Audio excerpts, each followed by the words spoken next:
వైఎస్ఆర్ జిల్లా రాజంపేట నియోజకవర్గం ఒంటిమిట్ట మండలానికి కానీ వానకు నష్టపోయిన రైతులను ఆదుకోండి మహాప్రభును ఒంటిమిట్ట మండలం రైతులను ఆదుకోండి మహాప్రభు పేద రైతు మహిళా జిల్లా కలెక్టర్ వారికి నమస్కారాలు. అయ్యా కలెక్టర్గా మా మొర ఆలకించండి సార్. గాలివానకు రైతులు చాలా నష్టపోయి ఉన్నాము సార్. మాకు మీరే దిక్కు లేదా మాకు మరణమే గతి. పొలము చూసి మాకు న్యాయం చేయండి. మహిళ భర్త పెద్ద కదిరయ్య జోగలపల్లె రెవెన్యూ పొలం నందు అరటి తోట, బొప్పాయి తోట, అరటి తోట 2 ఎకరాల 68 సెంట్ల అరటి, 99 సెంట్ల గాలివానకు కూలి చేతికి వచ్చిన పంట నష్టపోయి ప్రభుత్వం ఆదుకోవాలని, రైతులు ఆదుకోగలరని రైతులు రాసాలు వెంకట సుబ్బమ్మ, పెద్ద కదిరయ్య సర్వే నంబరు 101/2, సర్వే నంబరు 134 నష్టపోయిన రైతులను ప్రభుత్వం ఆదుకోవాలి.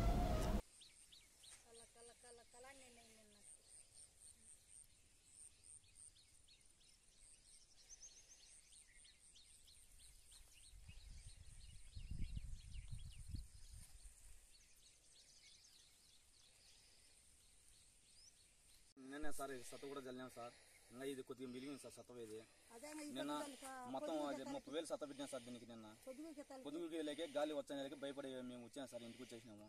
పద్దన చూసేలేకే పద్దన ఈ పంట ఈ మాదిరి అయింది సార్. ఇది పాసిపేట ఏదైనా ఇది మొత్తం పాసిపేట, ఆంది పిండి, సూపర్, పొటాషియం, డిప్ సత్వ వచ్చేసి 4 మూటలు డిప్ సత్వ వేసినాం సార్. చెప్పే సార్ మేము 4 ఎకరాలు పెట్టుకున్నాం సార్. 5 లక్షలు 3 లక్షల దాకా మాకు ఇప్పుడు అదంతా పెట్టుకున్నాము. సతవులు చెట్లు తెచ్చుకొని అన్ని చేసుకున్నాము. తీరా పంట వచ్చినాక ఈ మాదిరి నష్టమైపోయింది. మీరేం చేయకపోతే మేము ఏదో ఒకటి తెచ్చుకుని తాగి సావాలా. ఇంకా మేము ఏం చేసాం సార్, మేము బీదళ్ళము.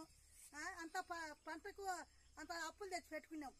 రేపు ఏదో పంట పెట్టుకోవాలని ఇప్పుడు ఈ మాదిరి అయిపోయా. అప్పులు మేము ఏమిటో తీసుకున్నాము. మేము అప్పులలో వచ్చి పడిపోతే మేము ఏదో ఒకటి చేసుకొని సావాలా. మీరే ఏదో ఒకటి న్యాయం చేయాలి సార్. మాకు న్యాయం చేసినాక మేము ఏం చేయలేము. మేము ఈ పొలాల మీద బతికేటోళ్ళం. మాకేం ఉద్యోగాలు లేవు, మాకేం రాదు. ఈ పొలం మేము చేసుకోవాలా, మేము తినాలా. ఈ పొలం ఇట్లా అయిపోయా. మేము ఏం చేయాలి సార్?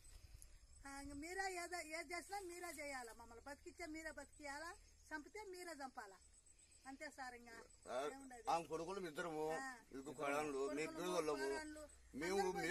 ఈ శాలలో పడి సత్తాను సార్. రెయింబగులు శాలలో పడి గడ్డి అంతా తవ్వుకుంటారు. వాటికి సతవులు వేసుకుంటా ఎంతో మేము జాలపల్లి గ్రామము, మాది ఒంటిమిట్ట మండలము. మేము ఈ జాలపల్లిలో అంతా నా కొడుకులు కోడాన్లు అందరం ఈ శాలల్లో పడి మాకేం ఉద్యోగాలు లే, మాకేం లేదు సార్. శాలలో చేసుకోవాలి, మేము తినాలా. అంతా పెట్టుబడి అంతా అప్పులు తెచ్చుకున్నాము. ఈ మాదిరి జరిగింది మాకు. తీరంగా ఒక 10-20 రోజుల్లో కొట్టకాలకు వచ్చినాయి కాయ. ఈ మాదిరి జరిగింది. మేమేం చేయాలి సార్? మీరు ఏది చేసినా మీరు చేయాలా. లేకుంటే కానీ ఏదో ఒకటి తెచ్చుకొని మేము అందరం సావాల్సింది వస్తుంది. అప్పులలో వచ్చి మా ఇంటి మీద పడితే మేము ఎవరు తెచ్చాము సార్? ఇంకా పొలం ఇట్ట అయిపోయా. ఆత్మహత్య చేసుకోవాల్సిందే. మేము ఏం చేసాము? ఇప్పుడు పెట్టుబడి ఎంత అయింది? చెట్లు కూడా 13 రూపాయలు 16 రూపాయలు అయ్యి బెడ్ పిల్లలు అటు తెచ్చి నాటుకొని ఏదో దాంట్లో కూడా బతుకుదాంలే అని మేము ఈ మాదిరి చేసుకున్నాం. ఇప్పుడు తీరా కొట్టకాలకు వచ్చి ఇంకా కాయ కొట్టేటప్పుడు ఈ మాదిరి అయిపోయింది సార్. ఏం చేసినా మీరే చేయాలి. చెప్పండి. నీ పేరు? నా పేరు రాసాలి వెంకట సుబ్బమ్మ. మీ భర్త పేరు? కదిరయ్య.